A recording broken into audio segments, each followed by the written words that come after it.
सभी को very very good morning and Radhe Radhe.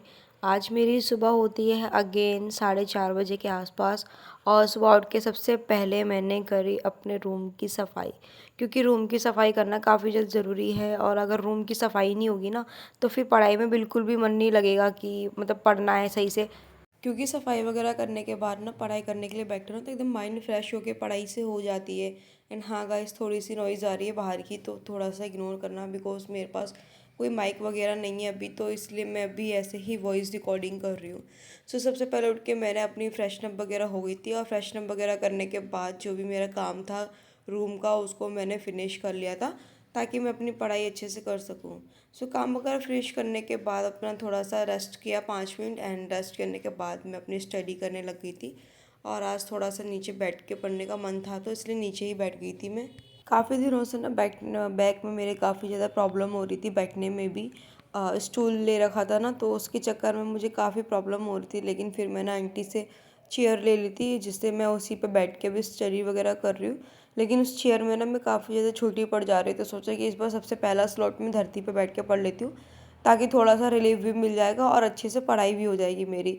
सो सबसे पहले स्लॉट में मैंने रखा है अपना जीएस, क्योंकि मेरा सीएसआईआर का एग्ज़ाम है 17 तारीख को, तो इसलिए फिर मैंने सोचा कि सबसे पहले जीएस है ना, वो टारगेट कर लेती हूँ और उसको कंप्लीट कर लेती हूँ, क्योंकि मेंटल एबिलिटी टेस्ट है फर्स्ट फेज में, एंड सेकेंड में मेरा जीएस एंड इंग्लिश है, तो इसलिए मैं इसको लेकर चल रही हूँ साथ में। और वैसे भी इसमें 2 फेज़ है ना, तो फर्स्ट फेज़ तो मेरा इसमें यही है कि आपको इतने में से इतने नंबर लेकर आना है, क्वालिफिकेशन नंबर है तो वो तो निकल जाएगा, क्योंकि मेंटल एबिलिटी टेस्ट है ना उसमें, तो वो काफ़ी ज़्यादा इजी रहेगा मेरे लिए। उसमें मैथ और रीजनिंग ही होगा, तो वो तो मेरा क्वालिफाई हो जाएगा। बचा कुचा जो है वो मेरा सेकंड फेज़ में होगा, जीएस का एंड इंग्लिश का। सबसे बड़ा रोल यही होगा, जीएस एंड इंग्लिश का। जीएस तो फिर भी मैं थोड़ा बहुत कर भी लूँगी, इंग्लिश में थोड़ी सी दिक्कत आएगी मेरे को, क्योंकि इंग्लिश मेरी प्रॉपरली क्लियर नहीं है। बट फिर भी मैं कोशिश करूँगी कि उसको भी कुछ दिनों में अपना जो भी मेरा टारगेट हो ना, एनालिसिस वगैरह करने के बाद मुझे ये पता चल जाएगा कि इंग्लिश में क्या पूछा जाएगा क्या नहीं पूछा जाएगा, तो वो मेरे लिए ज़्यादा हेल्पफुल हो जाएगी। और वैसे भी 13 तारीख से एग्ज़ाम शुरू हैं, तो मुझे जल्दी जल्दी अपना जो भी जीएस वगैरह पढ़ना है और टेस्ट वगैरह लगाना है, वो मैं कंप्लीट करती रहूँगी टाइम से। और वैसे भी मेरे रूम में काफ़ी ज़्यादा गर्मी लग रही है, हो सके तो शायद अब मैं एग्ज़ाम के बाद लाइब्रेरी भी लगा लूँ, ताकि मेरी पढ़ाई अच्छे से हो जाए, डिस्टर्बेंस बिल्कुल भी नहीं हो। क्योंकि अभी बीएसएफ का भी एग्ज़ाम आने वाला है, तो साथ में सोचा कि लाइब्रेरी लगा लूँगी ना, तो पढ़ाई अच्छे से हो जाएगी मेरी। तो जो भी नोट्स वगैरह रखे हैं, सबसे पहले मैंने उसी की रिवीजन करी है, फालतू मैंने कुछ नहीं पढ़ा है जीएस में, क्योंकि नोट्स से ही जितना पढ़ लूँगी उतना ज़्यादा सही रहेगा मेरे लिए। एडवांस पढ़ूँगी तो वैसे भी दिक्कत रहेगा। और अभी रिसेंटली ऑपरेशन सिंदूर भी चल रहा है, तो उसके ऊपर भी मुझे वर्क करना है, क्योंकि करंट अफेयर में पूछ सकते हैं वो कैसे क्या है क्या नहीं है। पिछले 2 हमले भी हुए हैं, पुलवामा अटैक और एक और अटैक हुआ है, तो ये चीज़ें मुझे जानना बहुत ज़्यादा ज़रूरी है, ताकि इनसे क्वेश्चन वगैरह पूछे तो मुझे दिक्कत नहीं हो इनके आंसर वगैरह देने में। और इसका जो भी एनालिसिस वगैरह होगा, प्रीवियस ईयर एग्ज़ाम पेपर होगा, मैं उसको भी एनालिसिस करके ही जाऊँगी। सो यहाँ पर मेरी जीएस हो गई थी कंप्लीट, और मुझे बहुत तेज़ की लगी थी भूख। सो भूख को मारने के लिए और अपनी नींद भगाने के लिए मैंने पी थी कॉफ़ी, एंड देन कॉफ़ी पीने के बाद मैं बैठ गई थी अगेन अपनी पढ़ाई करने के लिए।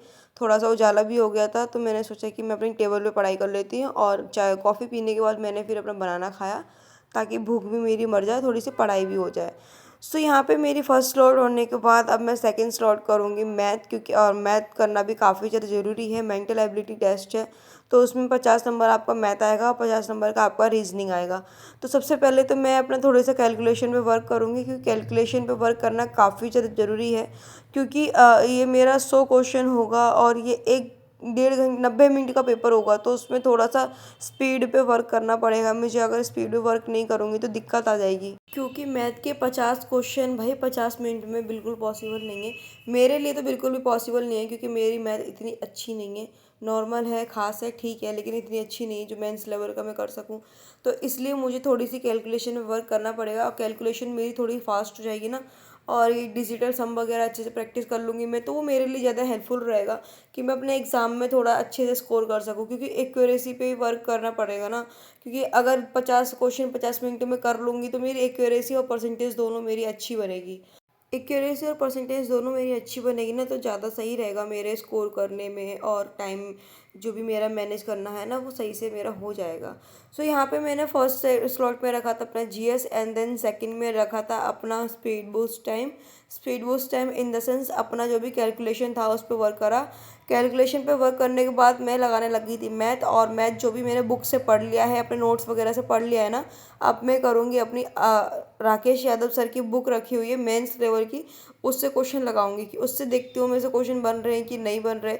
क्योंकि मेंस लेवल के क्वेश्चन लगाना काफ़ी ज़्यादा ज़रूरी है। अगर आप शुरू से ही मेंस के क्वेश्चंस लगाने लगेंगे ना, तो आपके कांस्टेबल लाइन के ऑटोमेटिकली क्वेश्चंस बनने लगेंगे और वो क्लियर भी होगा। मैंने यही बेवकूफ़ी करी थी शुरुआत में कि मैं कांस्टेबल लाइन के ही पढ़ती थी, मेंस का मेरे को कुछ भी नहीं आता था। तो इसलिए मेरे पेपर निकलने में टाइम लगे, लेकिन अब मैं मेंस की पढ़ाई कर रही हूँ ना, तो जिससे मेरा पेपर निकलने में आसानी होगी बहुत। क्योंकि मैं इसलिए और भी लगा रही हूँ, क्योंकि जो भी मेरे नोट्स वगैरह थे उससे रिवीजन कर लिए और मैंने क्लासेस वगैरह भी ले ली है। तो एक बार मैं ये देख लेती हूँ क्या मैं जिस टीचर का पढ़ रही हूँ उन्हीं का ही समझ में आ रहा है, या मैं दूसरे टीचर का भी समझ में आ रहा है कि मेरे से क्वेश्चन बन रहे हैं कि नहीं बन रहे हैं। क्योंकि मेरे से अक्सर यही गलती होती है, जब मैं क्लास लेती हूँ तो मेरे से क्वेश्चन बन जाता है और उनकी शीट वगैरह लगाती हूँ तो क्वेश्चन बन जाता है। जब वही क्वेश्चन मैं पेपर का देती हूँ या मैं टेस्ट वगैरह का देती हूँ ना, तो थोड़ी सी मुझे दिक्कत आती है, वो क्वेश्चन क्यों नहीं बन रहा है, क्या प्रॉब्लम आ रही है, ये सब दिक्कतों को मुझे फेस करना पड़ता है। लेकिन मेरे एक सब्सक्राइबर ने मुझे समझाया है और उस पर मैं वर्क कर रही हूँ, तो काफ़ी अच्छा इम्प्रूवमेंट भी आ रहा है। सो यहाँ पे मेरी क्लास भी हो गई थी कंप्लीट, मैथ की मैंने जो भी करना था वो भी कर लिया है। सो मेरे को अब बहुत तेज़ की लगी थी भूख, तो अब मैं अपने लिए बना रही हूँ 2-4 रोटी ताकि मैं खाना खा लूँ। खाना मैंने सुबह से नहीं खाया है, बनाना खाया था और कॉफ़ी पी थी, तो सोचा कि थोड़ा सा 2 रोटी बना के खा लेती हूँ, ताकि थोड़ी सी मेरी भूख भी मर जाएगी और मैं अपना पढ़ाई वगैरह भी अच्छे से कर लूँगी। क्योंकि ज़्यादा भूख लगने से भी पढ़ाई अच्छे से होती ही नहीं है, तो इसलिए मैंने सोचा कि मैं जो भी है ना उसको बना लेती हूँ और चटनी रोटी जो भी होगा उसे खा के और अपनी पढ़ाई करने के लिए बैठ जाऊँगी। सो यहाँ पे मैंने फटाफट अपने लिए 2 रोटी बनाई थी, 3 रोटी बनाई थी, हालांकि 3 बनाते नहीं है, लेकिन मैंने उसको आधी कर दी थी। लेकिन फिर भी भूख लगी थी, जितना आटा मड़ा था उतना बना लिया था, और बनाने के बाद मैंने करा अपनी किचन की थोड़ी सी सफाई, हालांकि इतनी सफाई तो होती नहीं है, लेकिन कर लिया था। खाना खाने के बाद मैं बाहर निकली ना देखने के लिए भाई क्या वेदर हो रहा था। वेदर देखते देखते देखो ये हमारी छत की क्या हालत हो गई, पूरा जामुन का पेड़ ही हमारे छत पे गिर गया है। वो तो शुक्र है कि किसी को चोट वगैरह लगी नहीं। सो नहा धो के बैठ गई थी मैं अपनी दोबारा अगेन क्लास वगैरह लेने के लिए, क्योंकि मेरे को पढ़ना था और वैसे भी ऑपरेशन सिंदूर चल रहा है, तो मुझे ये देखना था कैसे क्या चल रहा है क्या नहीं चल रहा है, कितना क्या हुआ है। क्योंकि करंट अफेयर में क्वेश्चन पूछ सकते हैं, बिल्कुल ही पूछ सकते हैं, क्योंकि करंट अफेयर का क्वेश्चन है। और वैसे भी लास्ट पुलवामा अटैक हुआ था और अभी पहलगाम में अटैक हुआ है, तो ये सब चीज़ें को ना अपने खुद के लिए भी पता होना चाहिए कि कैसे क्या चल रहा है क्या नहीं चल रहा है, देश में क्या हो रहा है, आस पड़ोस में क्या हो रहा है। तो ये चीज़ें ना खुद की नॉलेज होनी चाहिए, पता होना चाहिए। सो यहाँ पे मैं अपना नहा धो के बैठ गई थी और अभी मैं देख रही हूँ समाचार आज तक पे ये देख रही हूँ कि ऑपरेशन सिंदूर वगैरह चल रहा है। क्योंकि देखो कितनी भी पढ़ाई कर लो, अगर आपको अपने करंट में पता नहीं है ना कैसे क्या चल रहा है देश में क्या नहीं चल रहा है, तो पढ़ाई कोई मतलब नहीं है। और अच्छी बात ये है कि ये ऑपरेशन सिंदूर 2 महिलाओं ने चलाया है। भाई ये बहुत गर्व की बात है कि पाकिस्तान में जाके पता नहीं कितने मीटर अंदर, 50 की कुछ मीटर अंदर जाके हमारे देश की शेरनियों ने अटैक करा है, वो भी उस जगह पे जहाँ पे सिर्फ और सिर्फ टेररिस्ट रहते हैं। कोई फालतू लोगों पे अटैक नहीं करा है, कोई मतलब किसी भी बेकसूर को हम लोगों ने सज़ा नहीं दी, हम लोगों ने सज़ा दी है सिर्फ और सिर्फ टेररिस्ट को। और ये बहुत गर्व की बात है कि हम इस देश के नागरिक हैं, हम इंडिया के नागरिक हैं। सो आप लोग बताना अपनी राय कमेंट में कि आप लोग की क्या राय है, क्या हमारे जो गवर्नमेंट है वो सही कर रही है कि नहीं कर रही है। जो जो राय है ना आप लोग मुझे कमेंट सेक्शन में कमेंट करके बताना। सो यहाँ पे मैंने आज तक पे देखा कि क्या चल रहा है क्या नहीं चल रहा है, तो उसके बाद मैंने निकाली अपनी करंट अफेयर की क्लास। क्योंकि करंट अफेयर की क्लास निकालना काफ़ी ज़्यादा ज़रूरी है, उससे ही हमें क्वेश्चंस पता चल जाएंगे कि किस तरीके के क्वेश्चन बन रहे हैं किस तरीके के क्वेश्चन नहीं बन रहे हैं। और करंट अफेयर की क्लास ले रही हूँ मैं उत्कर्ष क्लासेस से, मैं उत्कर्ष क्लासेस से ही अपनी करंट अफेयर की क्लास लेती हूँ। और आपने शायद एक टैग देख लिया होगा ऑपरेशन सिंदूर, क्योंकि यही है जो मुझे करंट अफेयर में अगर पूछेगा तो क्वेश्चन दिला सकता है। इसलिए मैं लेने लगी थी इनकी क्लासेस वगैरह लेने। और भाई ये जो लिखा हुआ था ना बहुत तगड़ा लिखा हुआ था, ना बिजली बिल हाफ चाहिए ना ही करता माफ चाहिए, ये सारा पैसा लगा दो सेना पर, हमें तो सिर्फ और सिर्फ इंसाफ चाहिए। सो भाई ये टैगलाइन बहुत प्यारी लिखी थी सर ने, बहुत ज़्यादा दिल को छू गई थी। और रियली में हमें सिर्फ और सिर्फ इंसाफ चाहिए, हमारी कोई लड़ाई किसी से नहीं है, हमारी लड़ाई सिर्फ और सिर्फ उन टेररिस्ट से है जिन्होंने हमारे भारतीयों पे हमला करा है, बेकसूर लोगों पे हमला करा है। सो यहाँ पे स्टार्ट हो गया था हमारी क्लास वगैरह लेने, और जो भी सर का लाइन वगैरह था ना वो मैं लिखती जा रही थी, क्योंकि मुझे बहुत ज़्यादा अच्छा लग रहा था। और सर बहुत अच्छे से पढ़ाते भी हैं, तो मुझे पढ़ना पढ़ना था करंट अफेयर। और रियली में करंट अफेयर तो एक समझ लो बहाना ही है पढ़ने का। मुझे तो ये जानना था कि हमारे देश में चल क्या रहा है, क्योंकि करंट अफेयर मैं इतना ज़्यादा पढ़ती नहीं हूँ, मैं अपने नोट्स वगैरह से पढ़ लेती हूँ जो बनाती हूँ। लेकिन अभी जो देश में चल रहा है ना, जो हमारे भारतीय नागरिकों की हाल कर रखी है, मुझे ये देखना है कि पाकिस्तानों का हाल क्या है। मैं सिर्फ और सिर्फ पाकिस्तान को टैग कर रही हूँ कि पाकिस्तान क्या कर रहे हैं क्या नहीं कर रहे हैं। मैं किसी बेकसूर को टैग नहीं कर रही कि मोमडन है, हिंदू है। मैं ये कुछ ये धर्म के ऊपर नहीं जा रही, मैं उन टेररिस्ट के ऊपर जा रही हूँ जिन्होंने हमारे ये इंडिया का हाल करा है। उन लोगों की, उन टेररिस्ट की एक लाइन थी ना कि जा जाके बता दो अपने मोदी को। तो लियो मोदी ने आप लोग को बता दिया, अच्छे से करारा जवाब दे दिया है। आप लोगों के मुल्क में आके हमारे देश के सेनाओं ने हमला करा है, उन 9 जगहों पे हमला करा है, 15 जगहों पे हमला करा है। भाई बहुत तगड़ी बात है कि एक लड़की जाके खुद पाकिस्तान में अटैक कर रही है। भाई ये बहुत गर्व की बात है। आज मुझे प्राउड फील हो रहा है कि आई एम ऑल्सो गर्ल, कि मैं इस चीज़ की प्रिपरेशन कर रही हूँ। मुझे एक दिन मौका मिलेगा तो मैं ज़रूर इस देश के लिए कुछ करना चाहूँगी और कोशिश पूरी करूँगी कि मैं बहुत कुछ करूँ, अपनी लाइफ में कामयाब हूँ। और हर एक उस नागरिक को कामयाब होना चाहिए जिसमें वो जज्बा है करने का। सो यहाँ पे मेरी करंट अफेयर क्लास वगैरह चालू हो गई थी और ये बताया गया था कि जो सबसे पहला हमला हुआ था उसमें भी हम लोगों ने टाइम दिया था 9 से 10 दिन का। पुलवामा अटैक हुआ था तब भी हम लोगों ने 15 दिन का टाइम दिया था।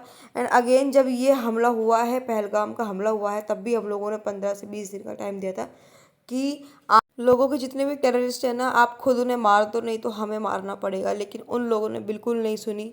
अगर वो लोग खुद ही उस चीज़ पे काम कर देते तो हम लोग को ये इतना बड़ा फैसला लेना ही नहीं पड़ता, ऑपरेशन सिंदूर चालू ही नहीं करना पड़ता। लेकिन जब हम लोगों ने इतना बड़ा फैसला ले लिया तो फिर हम लोग पीछे हटे क्यों?